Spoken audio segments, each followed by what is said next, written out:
So good morning, everyone. Welcome to today's 20th of November Policy and Planning meeting. And we will begin with the council prayer. Almighty God, as members of the Rangitikei District Council, we give thanks for all the good things of our district and the advantages we enjoy. We pray that you will give us wisdom and guidance as we conduct the affairs of this meeting. We pray for all the communities and the district we represent. Help us to be fair and honest in our discussions and help us to work together in unity for the welfare of all your people. Amen. Amen. Thank you, Yes, Councillor Lambert. Very good. So, apologies. Have we got any apologies this morning? Yes, His Worship and Councillor Hiro. Thank you.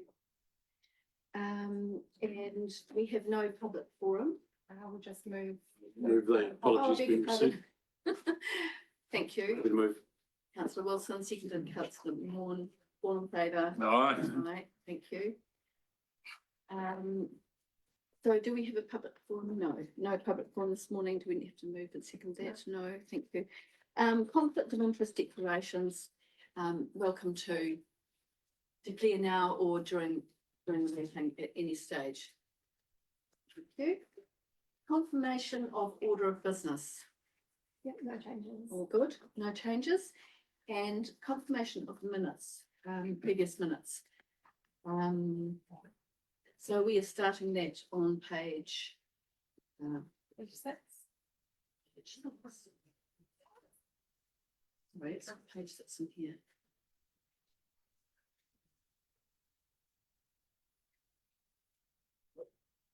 Is it page 8? Is that the previous minutes? Thanks, sir. No, it's page 6, okay. Page 6, page 7, page 8, page 9,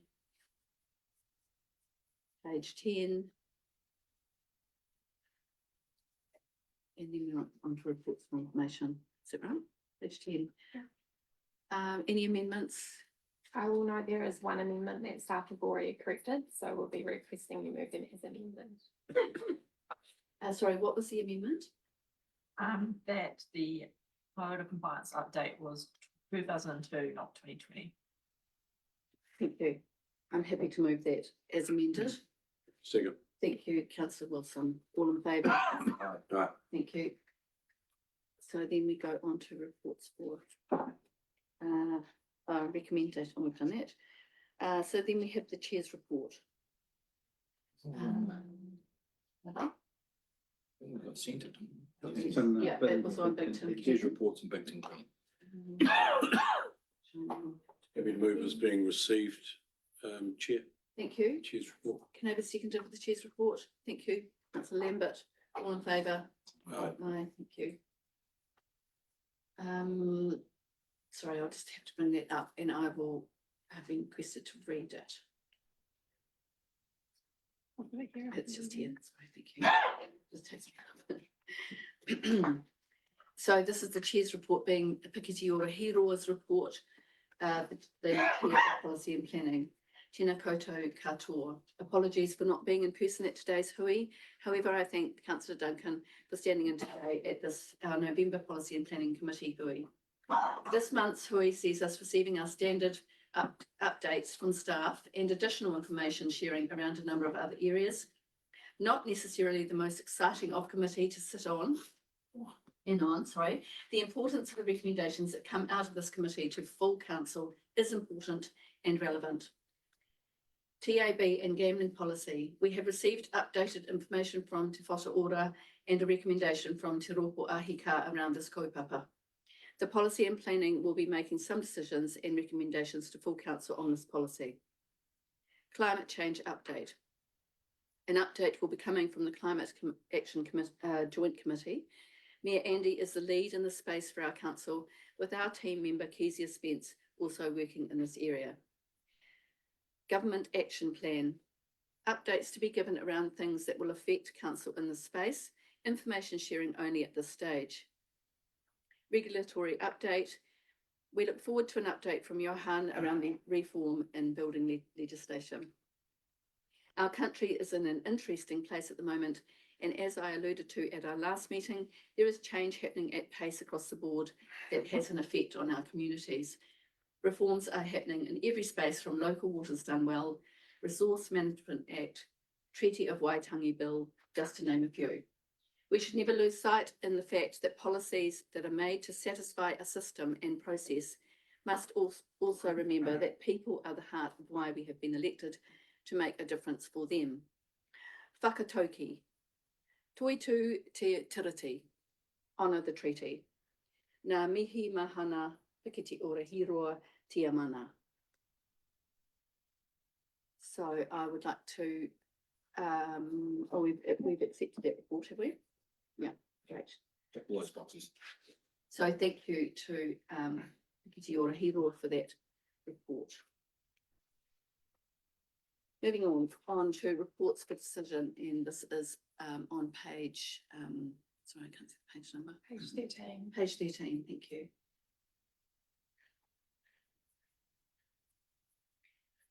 Who's going to take us through this? Ms. Harris is going to take us through this. Lovely, thank you.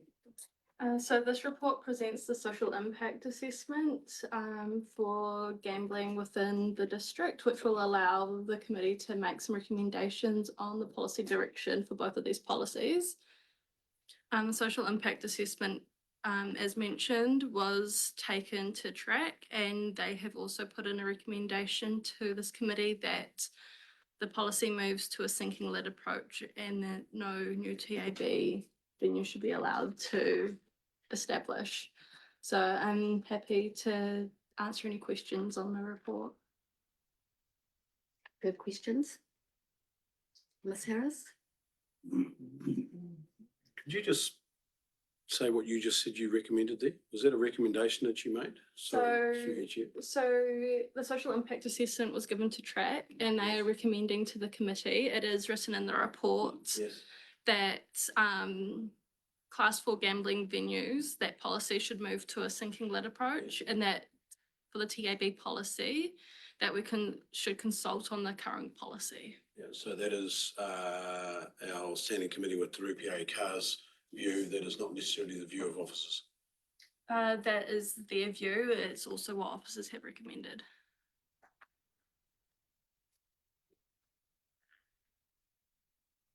Very good. My question around this is, do we actually have stats on the harm caused? It says there is a percentage of harm, but it was from a national perspective. Do we have anything specific around the Rangatike? If I find the right table in my report, there is a number of people in the district that have sought gambling related harm help. Thank you. Sorry, I just need to find the right page.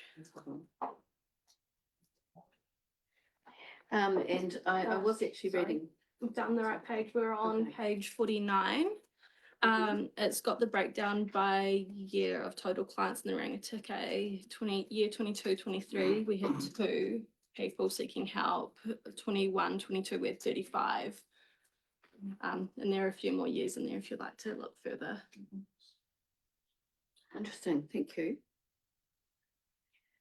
I was interested actually when I read the report, page 4 of the report, I think it was. It's not right. 0.8. Oh, that's in the last month. No, never mind.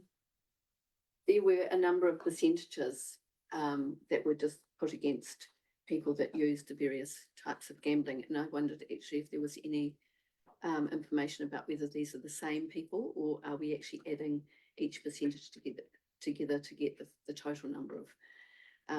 It was just for me to get a full picture of how many people are engaging in this gambling. So the percentages there that I've got are based off what the Ministry of Health have put out based on the lifestyle surveys. So I believe that each person could be put against several types of gambling if they participated in more than one. Right, that basically answers my question. Thank you. Very good. Oh, sorry, Councillor Wong. Considering there's only 2 seeking intervention from gambling harm in the Rangitaki in the last year.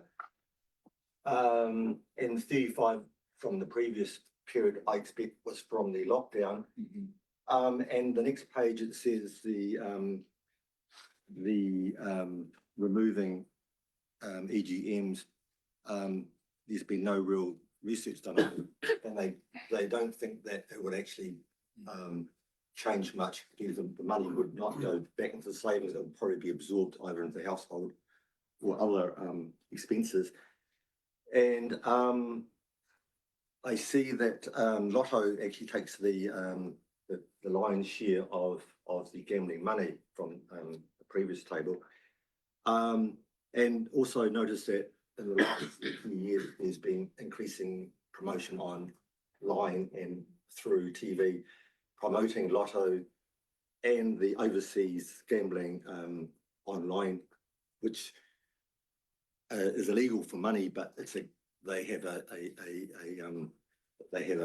play free option. It's very easy to change into gambling, so it's really a Trojan horse for that. And so they don't seem to imply that the money that would be, if the gambling machines were removed, would go into back into the household.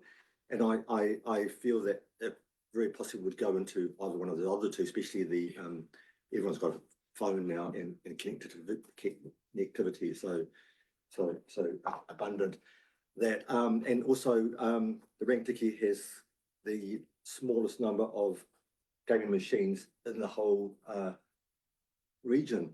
So I'm actually quite happy with, I think our policy is I'm quite happy with our policy as it stands now. And I would like to move along those lines.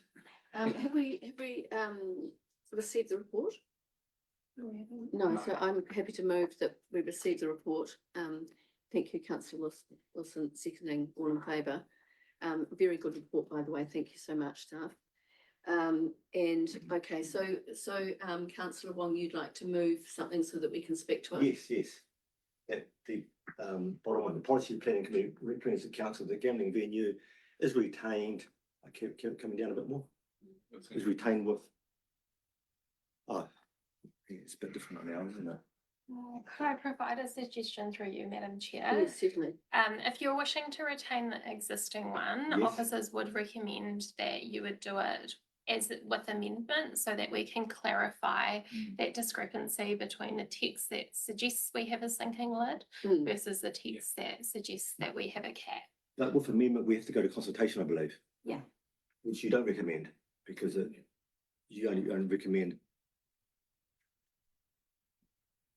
Yeah, officers have recommended consultation on the bylaw. Right, I see, okay. So I have a question. The policy as it is actually incorrectly written. This is what that's what we're facing, the fact that we've actually said we've got a cap, but that we intend to have a sinking lid. So you're saying we cannot retain that badly written and avoid consultation. We have to amend it. You could retain it if you would like to, but we would recommend that we correct it so the policy objectives align with what the policy actually does. Yes, but it won't actually make any difference. If No. we retain the current policy, it will just mean that the words are right. And we will have to go to consultation, which is potentially expensive. So through you, thank you. consultation would be done through existing staff costs. So there isn't a significant amount of costs. associated Okay, with that's good to consultation. clarify. Thank you, Councillor Wong. Has there been any correspondence about this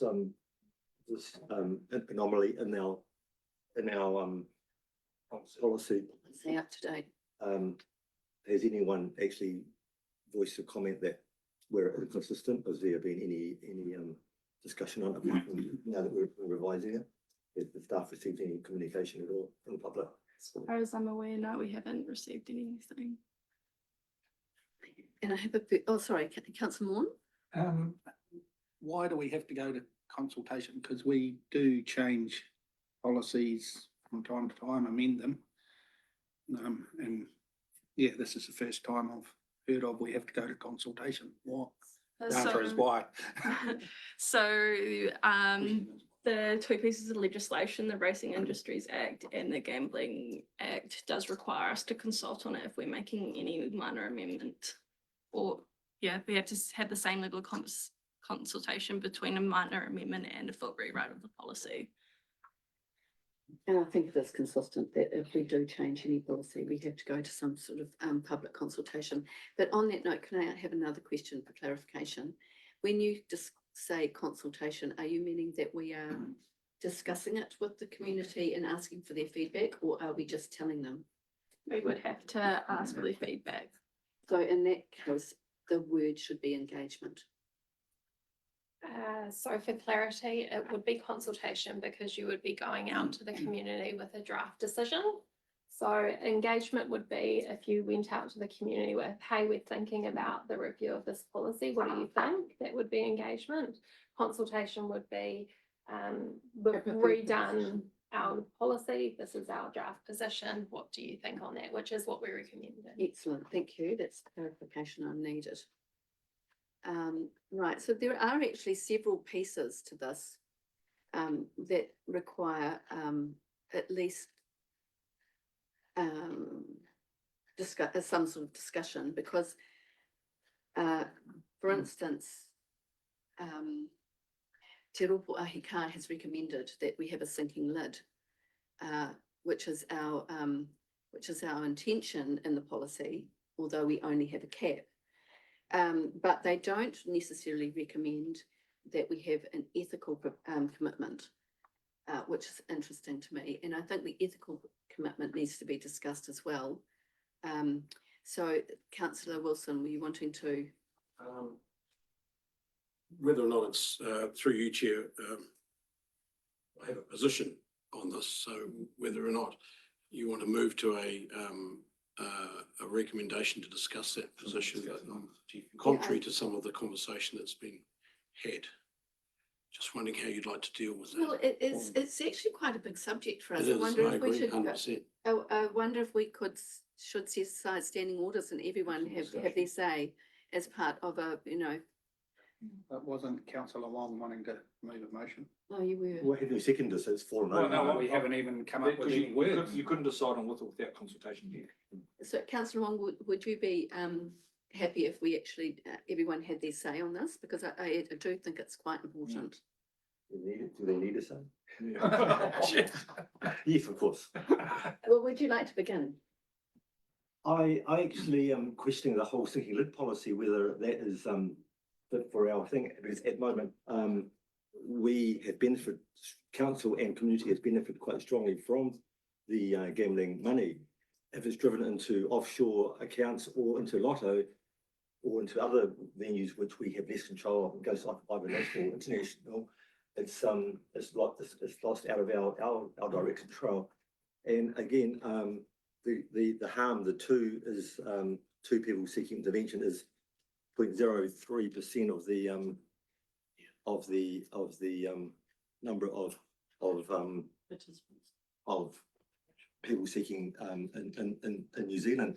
Yet the population of Rangitiki being whatever it is about 0.3% of the population of New Zealand. So on that proportion, we should have 30 people seeking help, and we would be in the average of New Zealand. So the problem largely is where Rangitiki doesn't have an extreme, unless they're not seeking help, of course, but there's a separate issue because we're only going to rely on the data we have. So I'm actually not even supporting the sinking lid policy. I think if anything, we need to cap it and actually see what the community. I mean, I need to. We really need to find out from the community how big this problem is. Is there a big problem? It's not, because there's a number of businesses in the Rangitiki who are affected. They're making money. Some of the people going to electronic gaming machines are using the facilities as a social interaction. It's business and it's money for us. So it seems to be overkill and having a single lid policy when would not be a big problem. So that's my Thank you. view. Thank you, councillor Hall. Councillor Lambert? Yeah, look, I agree with Jeff. I think that this is always going to be a thorny issue. Like, it's going to be where we should settle is where both sides are slightly annoyed, and then we've got it right. But I think, yeah, Jeff's dead right. Like, my heart goes out to people who struggle with it. But it's like any human trait, anything humans do, but some people take it to an extreme. And the benefits from the payouts, you know, back into the community, certainly, as Jeff pointed out, we do have a couple of people who suffer from an addiction, but a lot more people benefit from it. I agree with Jeff. I think we're pretty good the way we are, well, without sinking that. Yeah. So, yeah, Thank you. Councillor Wilson? Yeah, pretty much in agreement with everything. I think there's no doubt that there is social harm caused by gambling, and that should not be should not be disregarded. disregarded is what I'm looking. Thank you. But the reality of it is, these gaming machines pay a site rental. They pay a site rental to a business, which largely enables some of these businesses to continue to operate other parts of their business, i.e. restaurants and or bars. Many of these places are located in our central districts of our town. We would be, I believe, by having a sinking lid policy, would be significantly hamstringing any future opportunities to any future business in that space. So I'm in favour of our current policy with its caps that are in place. It's the sinking lid one, I think, is detrimental to what may come in the future. You just don't know why a venue may close down for whatever reasons, and it may actually not be the fault of the person that's in the tenant. I mean, we have earthquake-prone buildings where there's a number of reasons why a venue could be closed down that would negate its license to have these gaming machines, and we may end up with holes sitting in the middle of our town. It's quite ironic to me that as an item later in our agenda today about economic well-beings and an economics report coming to us from a staff officer. So I believe, and having been on council the last time this policy was reviewed, I believe the policy that we have in place right now covers what we need to cover. I just don't believe that it should have the sinking lid component added to it. Happy for it to go out to consultation or engagement or whatever is required as from staff's advice on that. But I do not believe that we should be having a sinking lid policy within this. It's too detrimental to a number of businesses in our town or towns. Thank you. Yeah, pretty much on the same note. The cap is in place that stops any more machines coming in. I gather there's a limit on the number of machines in each venue. So that means if there was a business shut down, they wouldn't all just merge into another pub or another place. So, and I don't believe that by shutting the sinking lid policy would direct money back into households where we think it would go, like food or education or clothing or whatever. I think there is, like Jeff said, plenty of other avenues to gamble your money away. And unfortunately, it's the people that have got that addiction will find a way to do it anyway. And I believe the gaming machines in the social areas are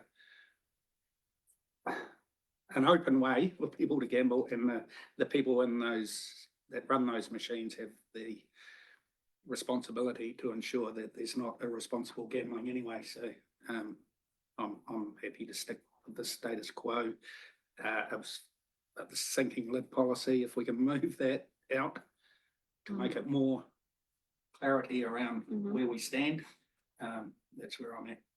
Thank you. So I actually happen to agree also. I think that the cap is appropriate and that we should change that wording. But there were several interesting things in this report that, especially around what Councillor Moore spoke about, the social aspect of the gambling. It seems that there was quite a dip during COVID, and if our predominant gambling was online, that probably wouldn't have been the case. So that the it says, the Ministry of Health has said that the social side of gambling is actually is a better thing. So in a social environment is better. So at least that's something for the rangatike. Yes, we do have the lowest numbers, but in fact, it was interesting because our spend on gambling was actually higher than some of the places that had higher numbers. So we are engaging in gambling in the rangatike. There was something else that really struck me. Yeah, so it is interesting that we also, I think last year we got, or this year, in fact, we received, the council received 40K through pub charities, which is very beneficial. And it did occur to me that perhaps council could look at applying for funds as a percentage of what is spent on something like social services in our towns, if they are going to be. I know we've had trouble with a social service, a mental health practice in Martin that is down on funds. It just occurred to me that that's something that council could assist with benefiting as a mitigation. So would someone like to move, Councillor Long? Yes. Just one more mitigation. If this is probably a little bit removed from this, but if council were wanting to do something about the actual problem, a letter to the appropriate bodies to actually ask for restrictions on advertising for these other outlets. And I see TAB has increased their TV advertising quite substantially in the last few years. So council's stance should be to try and reduce gambling harm, but the reducing number of EGMs is flogging a small proportion of that into a direction that it probably won't go, whereas putting caps on or restrictions on advertising, whether for online or TV advertising for those other sorts of of gambling would, I feel pretty beneficial. So that's another mitigation area that we could investigate. Thank you. It does actually say on page 49 of the report that it's illegal to advertise gambling, which I thought was very interesting. You see it on the TV all the time. So I would be happy to move that the Policy Planning Committee requests that the current gambling Class 4 venue policy is amended with consultation. And so that the change, so that's recommendation 2. Is that specific enough? Because what are we amending? Thank you. Yeah. So, so just to amend the wording from, amend the policy where it says that our intention is to have a sinking lid, but to retain the cap. Can I have some help with that one? Yes, certainly. I would say to amend the policy to clarify.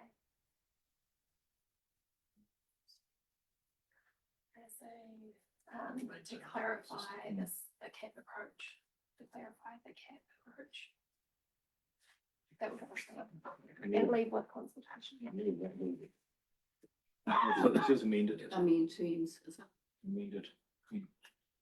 Amend policy to clarify the cap approach with consultation. Could I have a seconder? Thank you, Councillor Wilson. Second it for discussion. Discussion and can we have speakers for that?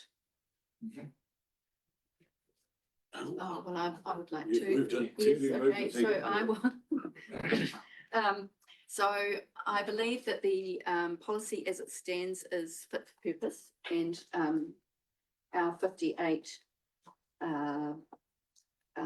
what are they called?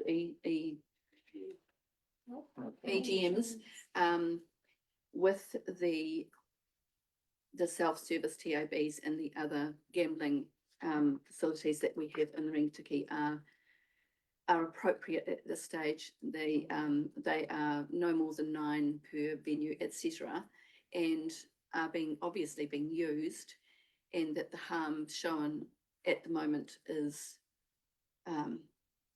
always unfortunate, but not of a huge proportion. And with a cap, if these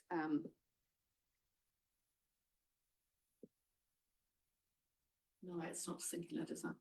So yeah, I think the cap is appropriate, but the wording needs amendment. Yes, councillor Wilson. Just to clarify, venues are actually allowed more than 9. Chair, just to correct you there are more than 9 at individual venues around the district now. Just to clarify, they're allowed more than up to 18 if they were established during the last legislation. With the current legislation, the cap is 9.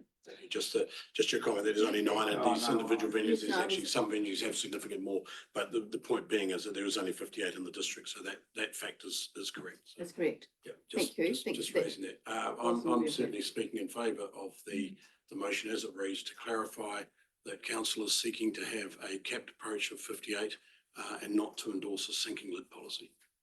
And would you suggest that the number should be in there?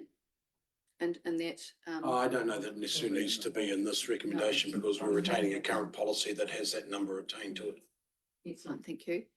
Any further speakers? For or against? No. In that case, all in favour? Right. Against? Carried unanimously, thank you.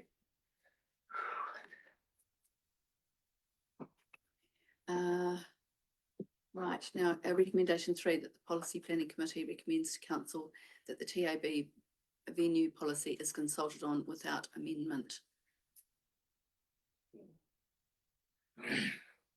Or, I'd actually use the or, if I would move that all the policy and planning recommends together, the TAB venue policy is adopted without consultation. Through you, Madam Chair, if we could provide some officer thank you. comment on that. So the officer advice on this one was simply that to consult on the class 4 gambling and TA, it's not any more work to consult on the TAB venue policy at the same time. Obviously up to the committee whether or not they want to run their consultation simultaneously. But those two policies do go quite combined, so it wouldn't have any extra work to do both at the same time. Happy to accept that and withdraw that recommendation then on that advice. Thank you, Chair. Thank you. And would you like to move the other? Yes, sorry, that the first one. Yeah, Policy and Planning Committee recommends to council the TAB venue policy is consulted on without amendment. Yes. From staff. Is there anything, there's opportunity to consult about the TAB venue policy? Is there anything that they would like to put in this consultation or put out to consult? Okay, thank you. Second it. Thank you. Councillor Wong, seconded. Any speakers? Not for me, Chair. No. Happy, I'd just like to say that I think it's good to take it with the other consultation because it brings it into the public arena and they can reread if they're interested, and it just, it's almost educational more than anything else. And there may be some comments that would come back which could be valuable. So yeah, I'm happy to speak for that. And any other speakers? No. So all in favour? Aye. Aye. Thank you. Against? Carried. Thank you. Excellent. Reports for information, policy and bylaw.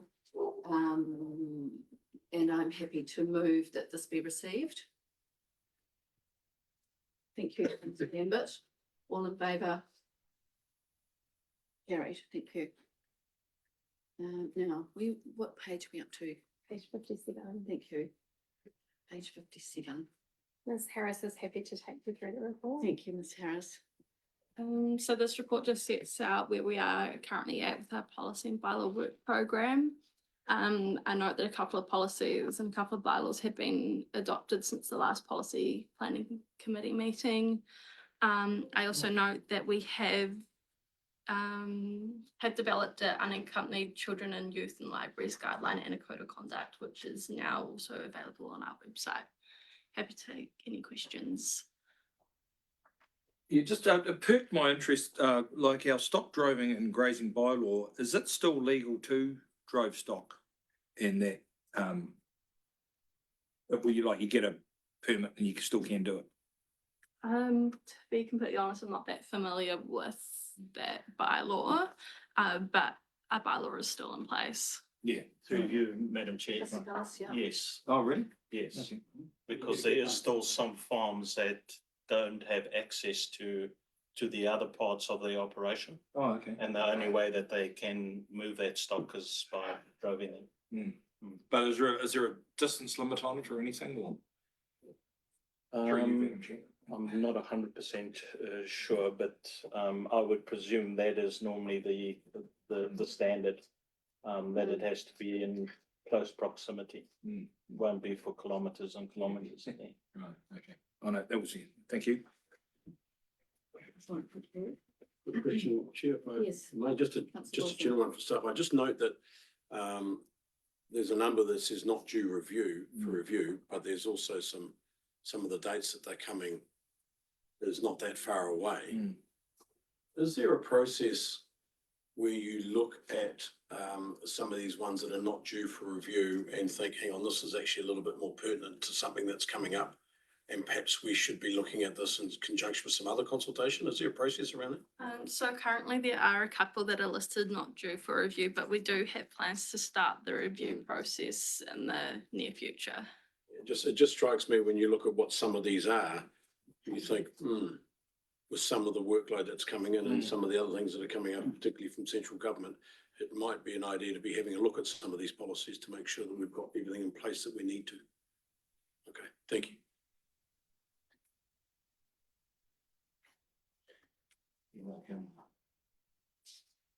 Very good.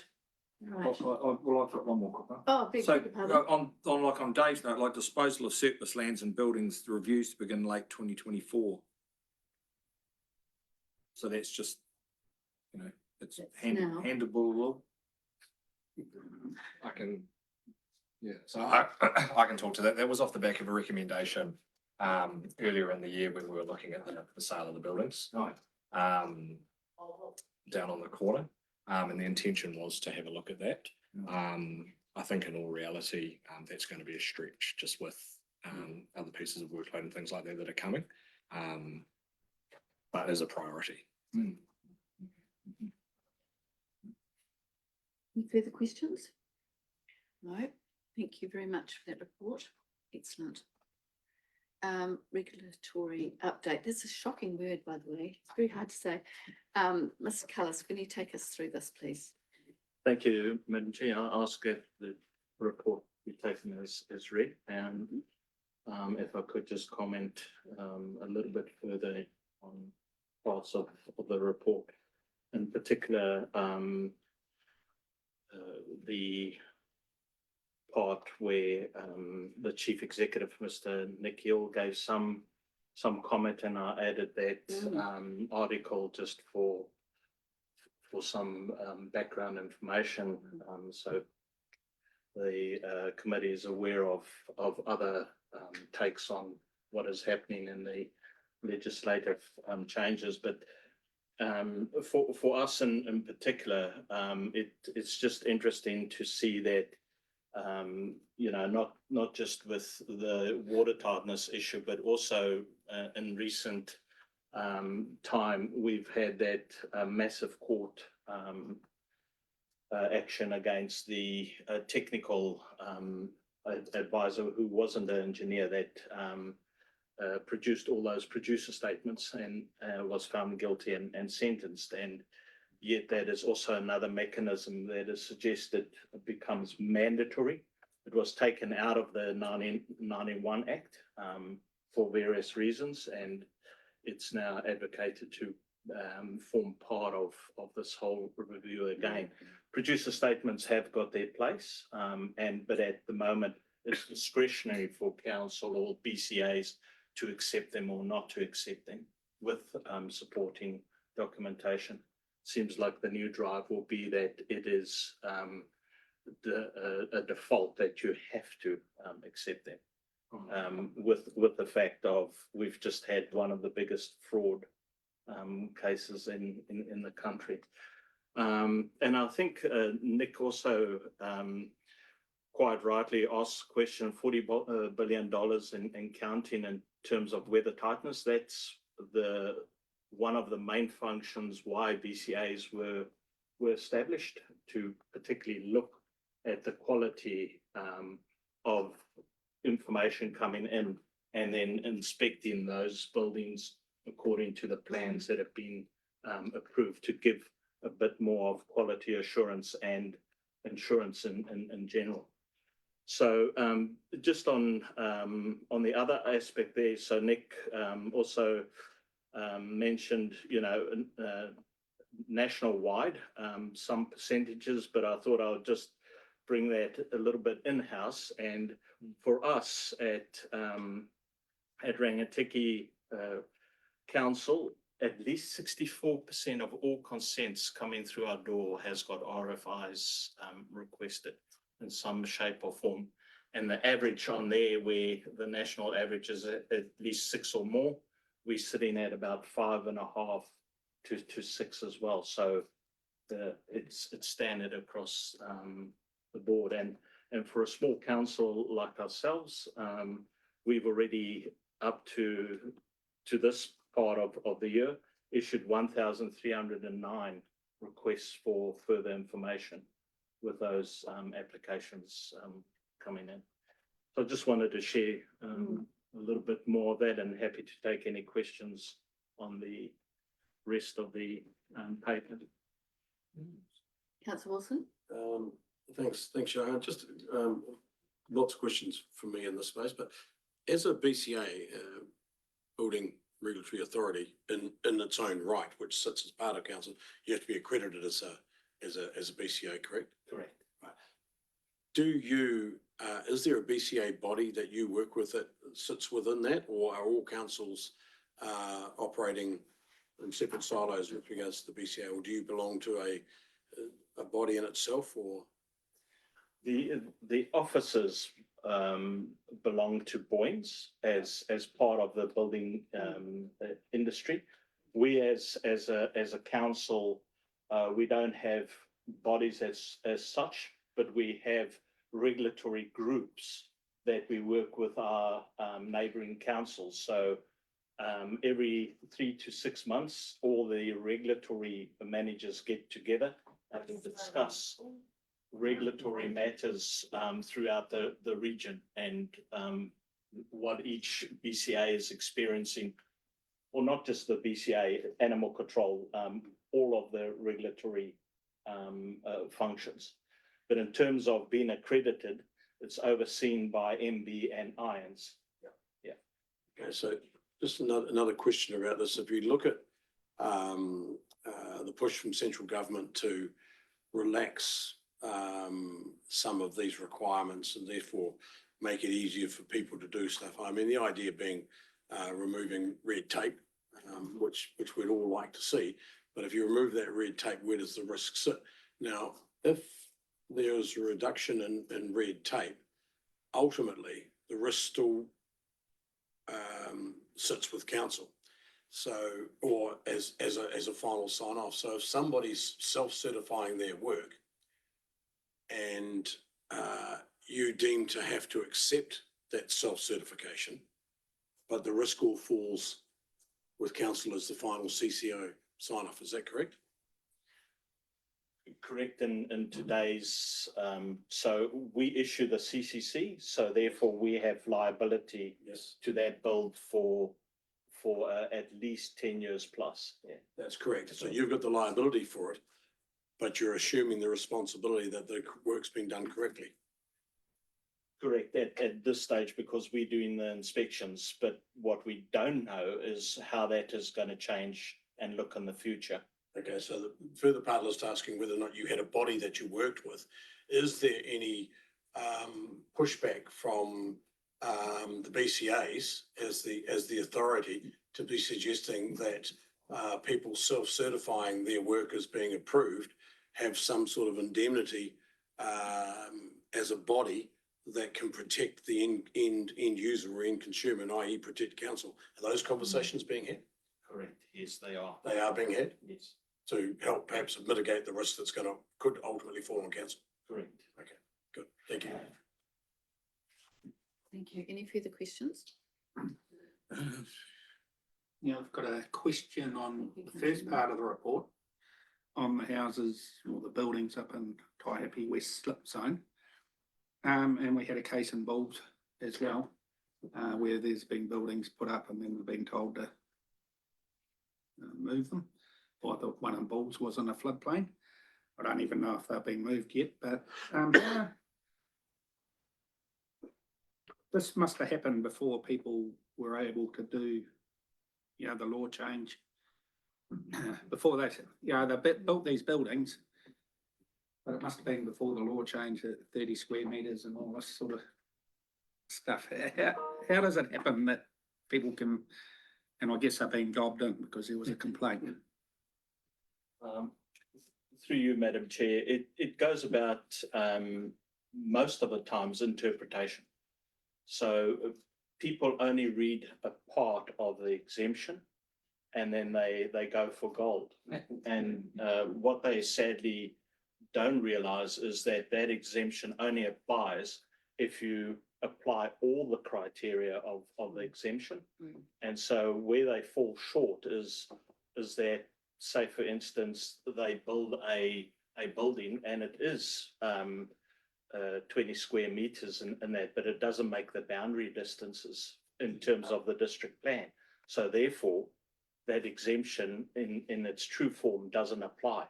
You can't build it without a building consent. So this is where a lot of people, instead of coming to council and seeking advice or a designer or LBP, they don't do that. They just do it on their own. And then when we get a complaint, we then have to try and rectify the problem. Some of them, as you correctly identified, some time back already. So I have a question, Mr. Carlos. So 2.6 is basically what you're saying there is speaking about exemption work has to be for all the requirements. Correct. So when someone decides they want to build a granny flat, because I don't believe that legislation's through yet, No, it's not. only indicated. They go online into our council website to find that information. They see that they can be exempt. Is that explained very specifically in our information? Well, we've got links to MB that has put out quite a significant document on the exemption of Schedule 1. So it's about a 70-page booklet that they have invested time in to explain each exemption and the pitfalls for each of the exemptions as well. But right in the beginning of the document as well, they quite clearly state that although you can still build within the parameters of it, at the end of the day, it also still must meet all aspects of the building code.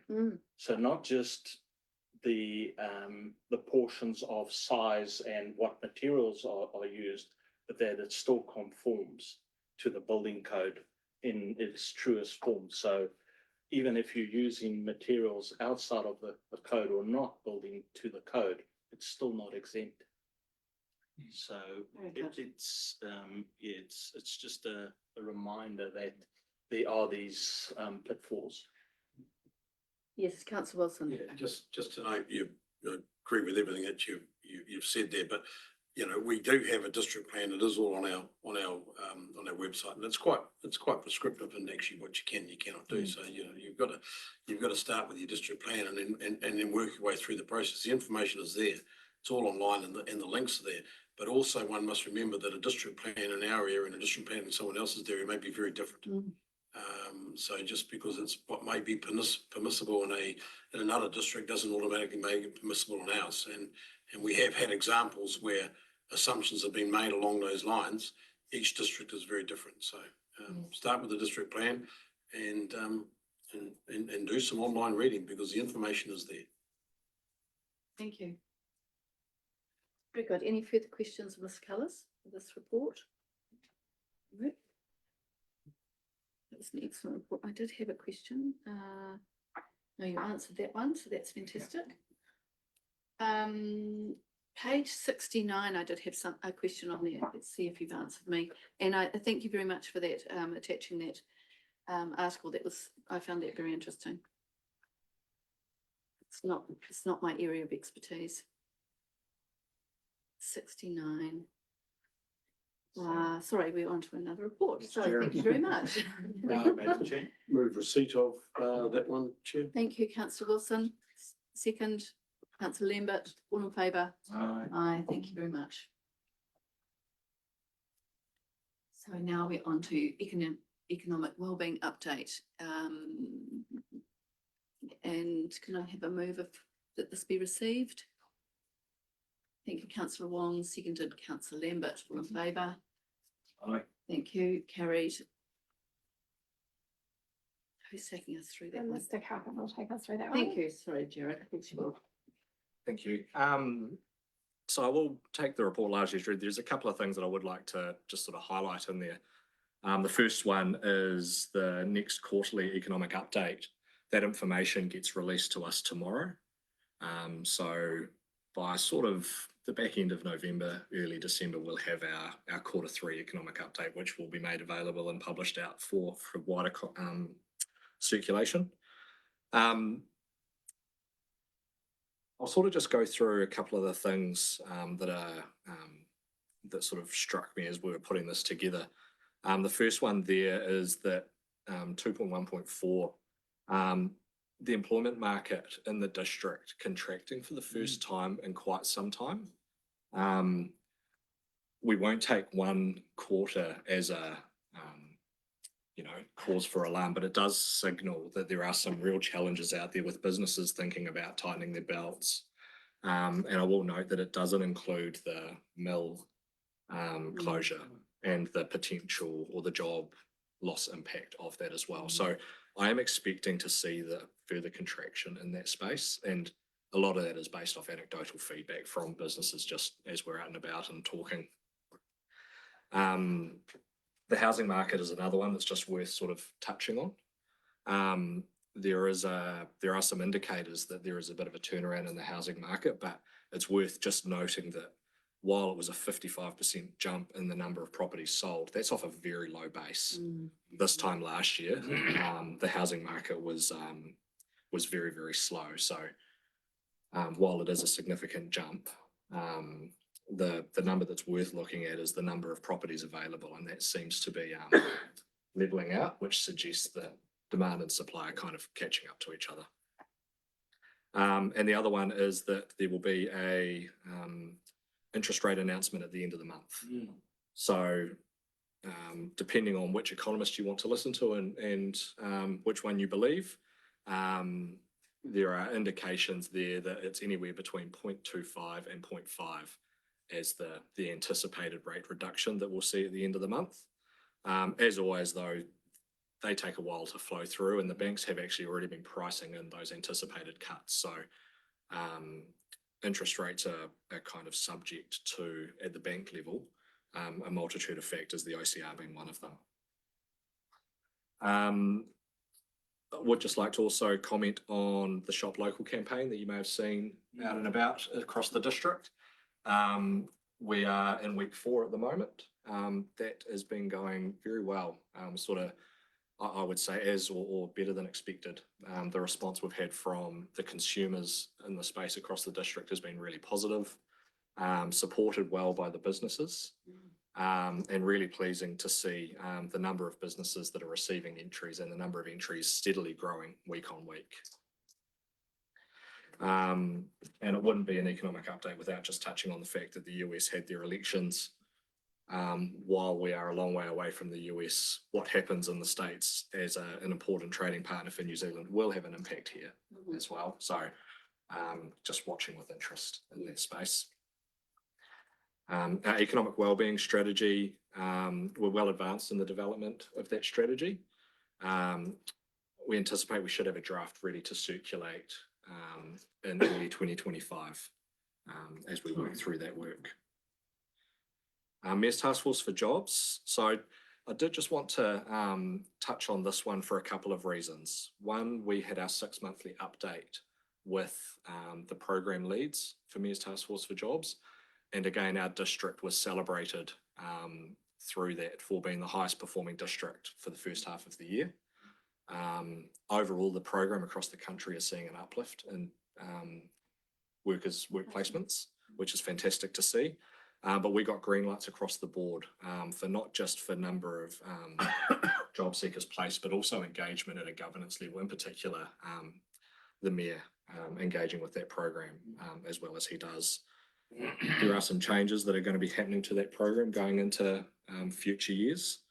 And we'll be bringing a report to council at the end of the year to discuss that, including what a council's approach is going to be. The streetscape upgrade for Martin. So just a reminder, that is the key choice that was made at the long-term plan for the design and planning phase. The initial survey and scan of that work has been completed, and there's going to be a community drop-in at Market Day at the RDC tent. They're going to be there for a large chunk of the day, being available with a model of the town centre where people can come in and give their feedback and ideas and really engage in that process, which is really exciting. We do intend on bringing a workshop to elected members early 2025 with some of those findings, and then to begin engagement with yourselves as well. The town centre Better Off funding. So a reminder, that's the 200,000 of Better Off funding that we've received. Can I just have a quick question, Yeah, Jared? please. Sorry, on number 5, Yes. the streetscape with the tent at the Market Day. Yes. Is any of that feedback then going to come into the annual plan, or is that basically it's set from what we've already decided? Oh, sorry, could you just clarify? So with the engagement that you're going to have with the community, Yeah. At the RDC tent, around the streetscape upgrade, is any of that going to be put into the annual plan submission process, or is actually the decisions we've made around the Martin streetscape, basically that's already set, and this is just information gathering? So this is community to put their input into the design of what the town centre will look like. Once the work has been done around options of what that design and planning could look like, that will then come back to council for a further decision around which of the options it chooses to go based on the budget that you set at the long-term plan and whether to proceed with. So it will have an impact. So it will be something that you'll have to come back and it will be a decision of council. Thank you. Yeah, I've got just a quick question around, like last time when we did the consulting for those buildings down there at the Market Day, there's a few councillors were in the stall as well, and I was there with Miss Gray, I think at the time, and she didn't quite rightly point out I knew a lot of people that she didn't, so you got a bigger pull in. So, you know, I was just thinking that maybe on the day you could wall in a council or two. That's in between drinks or something. It's a fantastic idea. Half there, Councillor Morton, you can help me. Fantastic idea, and we will be seeking for those who wish to come and attend. We do know Mayor Andy is going to be at the tent as well, with other things that he's going to be talking about, but this will be a part of that as well, so we will seek interest. Councillor Wilson. I'll certainly be in and around at that day, as I'll be in and around the town all that day. Yes. But I'm just seeking to make sure that all parties are on the same page, and would just wonder if prior to that, if it was possible, particularly with some central ward councillors that will be on the side, just to make sure everyone's on the same page, because there's a couple of things may be subject to further council decision making. And I just would like to make sure that whatever's being presented to the community, which by the way, I'm all in favour of going to this next level. But I just think there are some further discussions and decisions that council's going to have to make.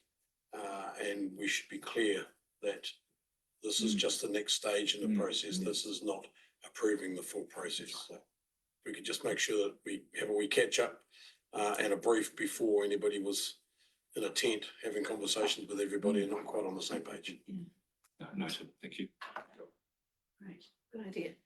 So number 6, town centre better off. So town centre better off funding, so this is the money that we received through better off funding to do some placemaking and wayfinding work across our town. So Bulls is well advanced with the rubbish bin rollout.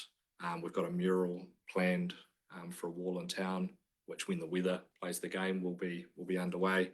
And we should expect to see some maps up for the end of the year, which would be fantastic. Tai Happy, we're going to have a very similar map ready for circulation. The drafting of that is just happening at the moment. In conjunction with feedback from the community up there, we're going to be doing some work at the Gumboot to improve and beautify the space, not the Gumboot itself, but the area around it, to make it a little bit safer and a bit more of a landmark in terms of creating that photo opportunity that was discussed.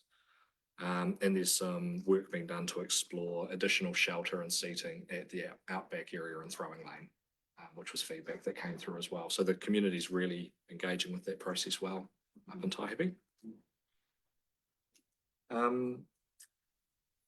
Yes, on that note, there was a meeting, the Park User Group, Memorial Park User Group last night, and our Parks and Reserves manager, Murray, discussed the reuse of the croquet shelters that are going to be put in other places. So I think the Tai Happy Township's very happy about that. And of course, I just want to say that what the Bulls community have done with their Bulls theme and the actual Bulls is quite outstanding. It's really fantastic and really has put it on the map. So it's lovely to see that developed. Thank you. If there's any other questions? Councillor Wong. Just one question. Your economic outlook, the inflation rate is now within the target of 1 to 3%. What is the rationale behind the economists thinking that the interest rate should be brought down further without inflationary implications? Yeah, so it's a good question. There is still pressure out there. There is still an element where we're going to see unemployment continue to grow. That is the anticipation, sort of getting close to that 5% mark. You could almost say that this may be an indication that the Reserve Bank have gone that slight too far. So this is just a correction to bring it back and to re-stimulate the economy. That is the tool that they've got, is the OCR. So it's a stimulation approach. You mentioned the Mayor Task Force for Jobs, there's changes afoot. Yes. We're getting more money and that sort of thing. Yeah, look, it would be premature to talk too much about that until I've seen the official information. What I can share is that the indications we've been given is the program's going to move to more of a competitive nature. What I mean by that is work placements becomes really important. And you will have seen and have heard central government organisations like MSD are under a lot of pressure. And so this is a solution that's delivering a really good rate of return in terms of money and job placements. Being a competitive nature for a council like us is I would say a good thing, because we've performed extremely well. Does that mean more money? It may do. Does that mean more expectation in terms of placements? More than likely. But we have been given the considerations that they'll look for, which is things like, what's your level of need? So the number of needs in your district comparative to the country, proven performance. So have you proven that you can actually deliver the program? Do you have alignment? So in particular with the Mayor, being the Mayor's Task Force for Jobs, and then council engagement as well. How does at a governance level the council engage, and at an operational level the staff engage with the program? So when we've got more information, which we're hoping to have for you in November, at November Council, but indications are that the program's continuing. There are changes afoot. Well, that's reassuring. Good to hear. Just to note that, very, very few councils that engage in the Mayor's Task Force for the job are engaged at the level of what this council is, and I think that's what, Mr. Calkins is indicating. We have a much, much higher level of engagement with it, obviously through the mayor sitting on it, but generally speaking, it is not even something that actually comes around the council table itself for very much discussion, if at all. Would I be correct in saying that?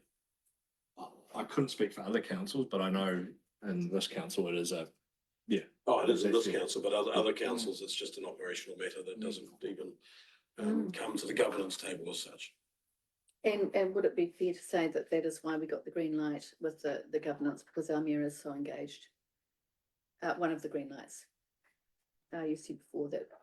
yes, checked all the green lights absolutely, yes, because- yeah, Because Mayor Watson is, and he was in this, one of the 4 originals as well, so I think, absolutely. yeah, and it's so successful that it is one of our, treasures really. We're very proud of it. Thank you. And would you like to take the opportunity to give us the date for the next BA5? I don't have the confirmed date for the next Okay, very BA5. good. As soon as I do, I will share that. I understand it is going to be in Taihape, Excellent. just in time for Christmas as well. Christmas. It's all sounding great. Thank you very much, Mr. Culkin. And if there are no further questions, Well, I've just got one quick one. The maps you're doing for bulls and Taihapes, are they those sort of, cartoony type things? That's right. I'm happy to share that with the committee, the Bulls one, with you. And the Taipi one when I've got a draft ready to go, but it's been sort of referred to as quite similar to the London Tube. It's got walking trails and a bit of a timeline. And the idea behind the map is to draw people out of parking spots. So bus stops, car parks, battery charging stations for electric vehicles. While you're waiting your 40 minutes for your car to charge or your bus to arrive, get out, go and explore the town, take some photos with some bulls, go see the gumboot, buy a coffee, buy something, get out, spend some money. yeah, Follow the mini bull from there. very good. Look forward to seeing that. That'd be great. Yeah, good stuff. Have we received that report? We have. Yeah. Excellent. So thank you very much again. Excellent. And now we are on to Ms. Gray. Are you taking us through this next one? Yes, I'll take you through the next one. So what we've got is the Coalition Government Q4 Action Plan. You'll be familiar with this item. I usually give you the latest action plan from the government. What I've done is I've just pulled out of the attachment some of the actions that are most relevant to local government. You'll see there's a lot in there, and we are expecting a lot to land prior to Christmas. Particular significance are all the resource management amendments coming through. We've had the fast track bill, the first amendment bill. We're awaiting detail on the second amendment bill. And then there's also items in there that are relevant to the resource management system, such as limiting farm conversions to forestry on high quality land to protect fruit production. So there's a lot in that space. There's also the big one in terms of the back to basics. We will share any information we get with you as soon as we get it. We're expecting that to land prior to Christmas as well. And I will note there's a meeting this week to get further guidance around that one as well. And I'll just be happy to answer any questions you might have. Not so much a question, but I guess I, like many other councillors around this table and councillors around the district and the country as a whole, are very much looking forward to understanding what back to basics is. Yeah.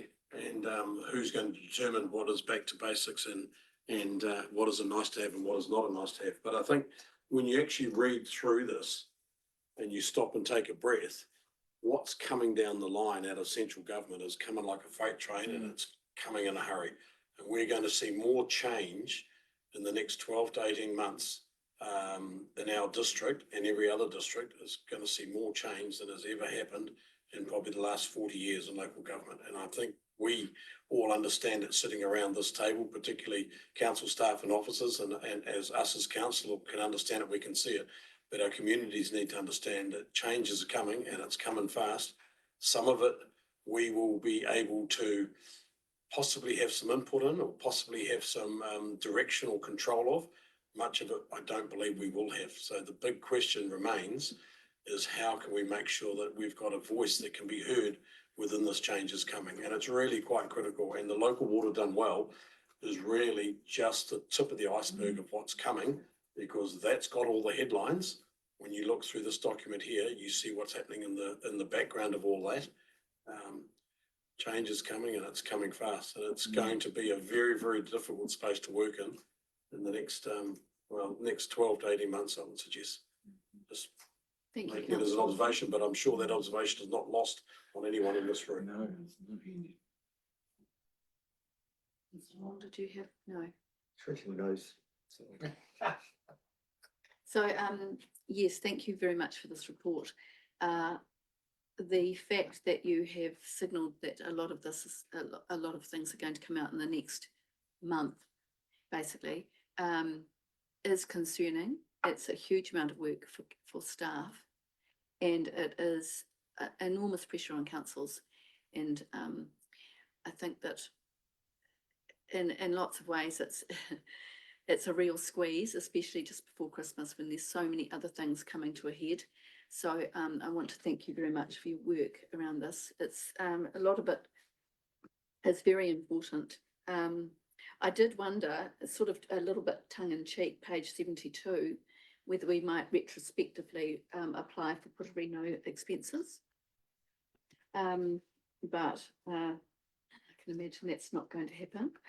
Yeah, I have shared, so those funds are both open at the moment, and I have shared those with the relevant teams to have a look into if so there's the- anything we can apply for. Yeah.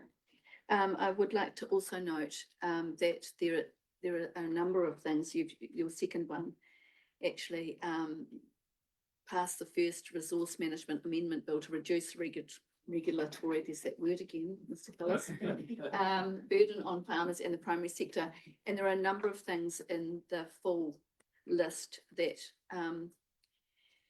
seek to reduce that pressure on farmers. And I think that has to be good for the Rangitikei as a whole, because we are primarily based on agriculture.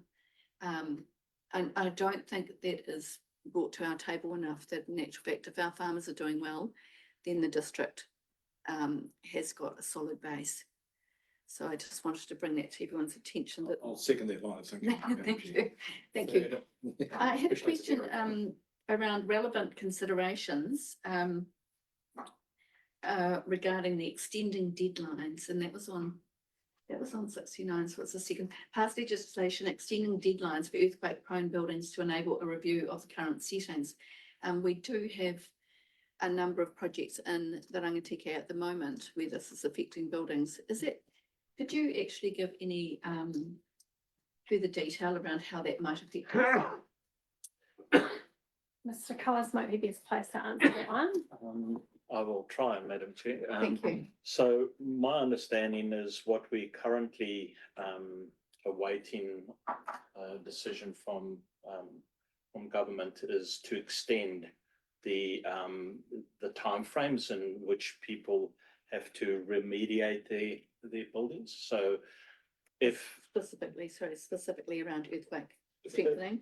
earthquake strength, yes. So my understanding is that they wishing to extend that at least up to 4 years, with a possible additional 2 years, and looking at whether that mechanism that is currently being used is the correct way forward.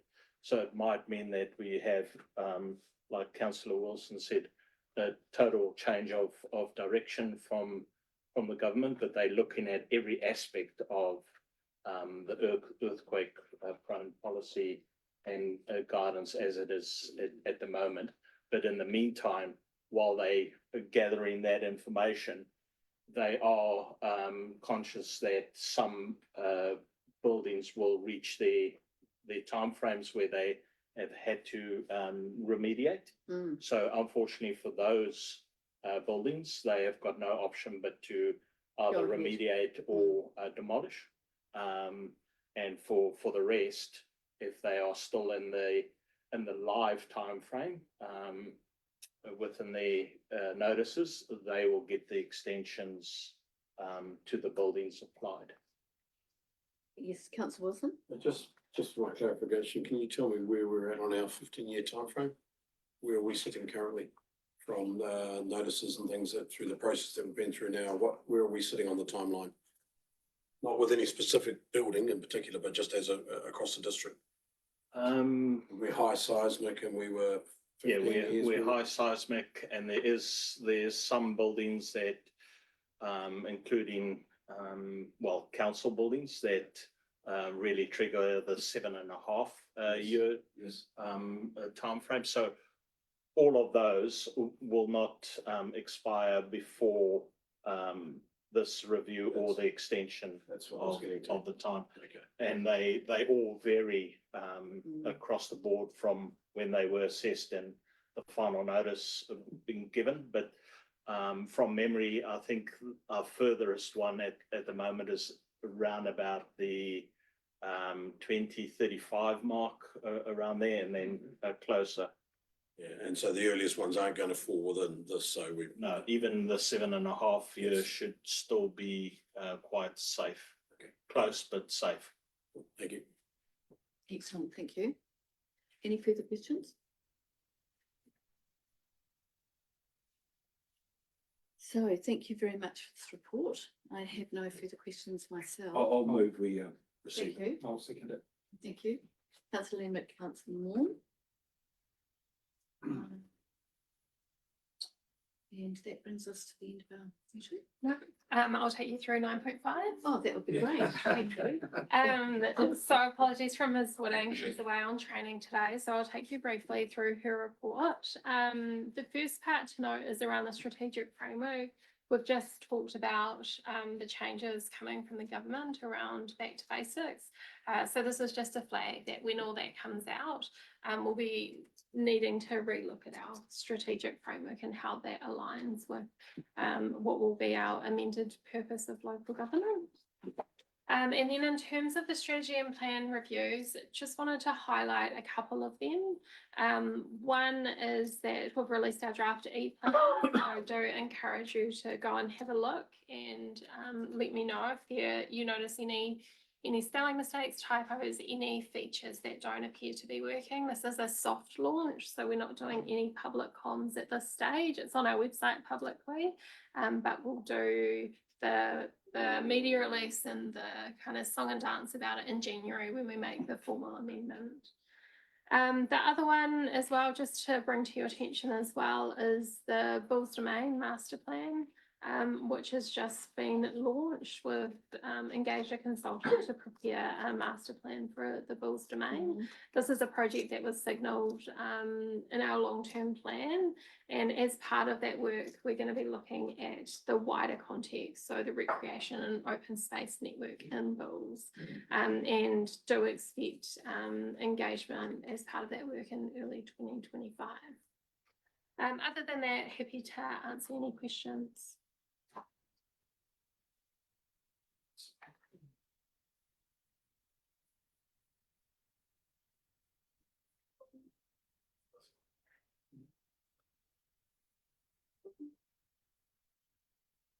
No further questions? Everyone's, Move receipt. Yeah. yeah, I'm happy to second that. Seemed very thorough. Thank you. No, another excellent report, thank Yes, you. indeed. And 9.6 climate change strategy and action plan. Yep, so we'll invite Ms. Spence to the table to take us through the report, and I'll take over doing the resolutions when we get there. Thank you. So, Welcome to the table, Ms. Spence. thank you. So I'll take the report as read, but I did want to clarify a little bit on how the climate change structure is in terms of that Climate Joint Action Committee with Andy. So I think a year ago you would have received an email saying this is the action plan from the Joint Committee. So that's what the last attachment kind of relates to, is that that's our reporting as a region. And then the table included is our action plan. Are there any questions? Just for me, and it's, it's not a space that I particularly spent a lot of time in on this one, but how joined up are we with our regions and what we're doing and what they're doing, and are we joined up? I'd say from a staff perspective, we're really well joined up. Yeah. We communicate quite frequently. Andy might have a different perspective in terms of the mayors. Yeah. Yeah, I'm not across the committee myself, but the staff are really well resourced. We're really well informed, really good at sharing information. The committee is definitely for receiving information. So what do you see as an outcome from, to have a strategy ultimately needs to form into something that gives us an outcome rather than just a strategy that sits in a cupboard collecting dust. What is there a next level to this, or a next layer to this that can actually bring it into something tangible? Are you referring to like our strategy going to the region? Yeah. I would say that the regional committee puts pressure on councils to take action, and I think that's where it kind of leads. In terms of our strategy, it probably does reflect regionally in some areas, but I'd also say, or my role, which is governance, it's where a lot of our actions have been heading, is in terms of the report headings for council. It's about our organisation perhaps more as a strategy, and then the regional action plan is more about our communities in terms of horizons as a whole. Yeah, just trying to get my head around where the link is to everything, if I may, Chair, because you've got to have a link between all of these things, and ultimately it ends up potentially, and Mr. Cullis has been in a regulatory environment, which may be the action taking side of things. If we're identifying areas where they're flood prone and there shouldn't be any building in there, all of these things need to link to an overarching strategy or policy. So is this that document, or is this only a part of it? I'm just trying to. Yeah, through you, Madam Chair. I'll build on what Ms. Spencer said. So in terms of her role in our climate strategy and action plan that council adopted earlier this year, that does bring together our cross-council actions, and Ms. Spencer's working across council to coordinate a lot of those and make sure the climate change impacts of different programs are very explicit rather than implicit, so that falls across, emergency management, obviously planning forms part of that, solid waste and recycling as well. And I guess in terms of the regional context, what I've personally noticed since the establishment of the Joint Action Committee is the staffing component underneath being really connected across the regions. I would say more so than I've seen in a lot of other areas of council. It's working really well in terms of that officer level collaboration, particularly for us because we've got really limited resource in the climate space. We can leverage off some of the other councils that have a lot more resource. So from my perspective, it's working well from a collaboration perspective. Good, thank you for that. Councillor Moore? Is there a role for this committee to, in decisions that council makes, go righto? Does this align? Is that part of the aim? Does this align with our climate change action Yes, committees and policies? That's what you're doing, or you come to us and say this is not meeting our climate responsibilities in our decision making? So climate is part of all decision making at council. Yeah. And so it's in all the reports now as well. Oh, okay. It was quite a new. Sorry, Greg. Right. Must But- just be new. I think the benefit of coming to this committee though is that it's in your face and you get to have the opportunity to have your say and know what we're doing as a council and what's happening at that regional level as well. But yes, it's part of all. Okay, I'll keep an eye out for it. Yeah. Well, my question's probably been answered a lot, but I'm a bit like Councillor Wilson. I read it and I sort of really got no sort of boundaries to think, but there's no blips on the vista. Like, it sounds like it's all running very well, but you can't see anything coming that's Could be a bit dodgy. Yeah. I mean, the global sense, it's not No, great. I mean, in the sort of, the way it's developing, like, obviously, I think you pretty much said it's all good, but. I think it's been a really positive process, actually, especially hearing from other staff. There's a lot of things that council does already that's really climate positive and climate focused. In saying that, I guess one of the things we're looking at is greenhouse gas emissions as an organisation and as a district, which could be a bit more negative. But overall, there's some really amazing things that we do that we probably aren't very good at telling the community that we do. And I think that's one of the benefits of the climate change reporting and the climate change group is that we get to have an opportunity to tell the community what we're doing well in that space. So I have two questions, if I may. Sorry, Councillor Lambert, you happy with that? Oh, no, yeah, no, very Yeah. happy. I was just saying, I'm pushing for woolen carpets in any new building. You know me. Exactly right. Green Thank to you, the core. Winston. My question is, has there been a significant change with the change of government around this, in this space, or in actual fact, is this quite bipartisan across the, what is coming down from central government? I would say that it all depends on who you ask. One of the things that did come up recently is that there's the Jobs for Nature that will be impacted. That's quite significant. It's not possibly significant for this council, I guess, but it will be impacting our communities. Sorry, are they going to be taken away, They've- Jobs for Nature? They've ended their funding. Right, sorry, I wasn't aware of that. Right, okay, so Oh, yeah. that's one. That's one of the Yeah. items. Mm. I would say that they national recently brought out their strategy, their climate strategy, and that was one page on resilience for infrastructure. So that's a bit different than perhaps what was previously looked at. I believe, I'm not 100% confident, but I do believe that they're not on target for the emissions.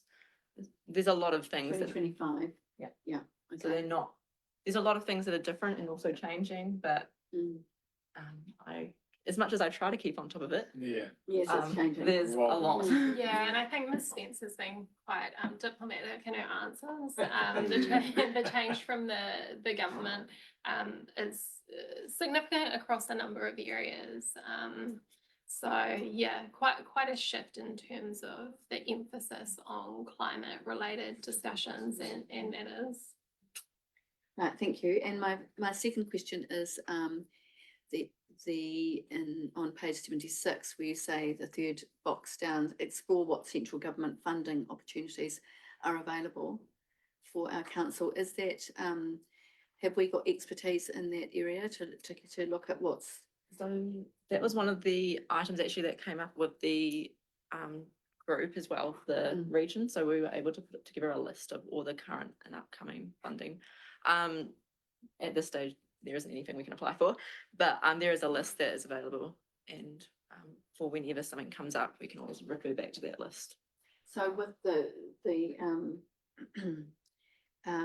onus put on to councils to be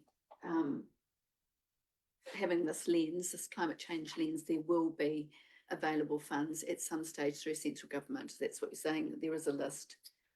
We may We get try some to keep help. up to date with the list that's available, not to say that there will be any funding available. But we try to keep up as a group, I guess, on what's coming up and what we can do. But at this stage, there's actually Nothing available. nothing technically available. Chair, Right. Chair, if I could Yes. just point out, as part of this discussion, our, this is not new in the fact that many of our policies do have a climate change or a climate-led lens on them. Mm. Our procurement policy, for example, if we're procuring and looking to go out to the market for tender, has a weighted attribute to climate considerations within it, and that is something that's been a policy within council for quite a few years now. But I think the thing to consider it is when looking at those sorts of things, how much has just been given lip service to and how much has been given action to.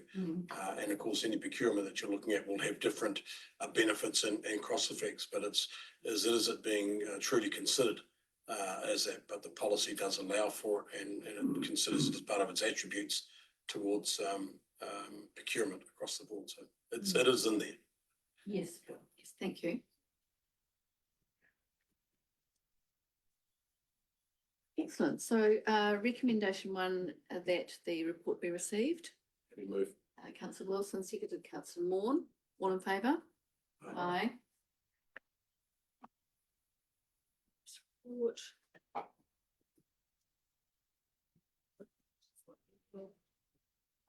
good. So if there's nothing further, I'd like to thank councillors for attending. Thank you, staff, for your hard work and your reports, excellent reports as usual.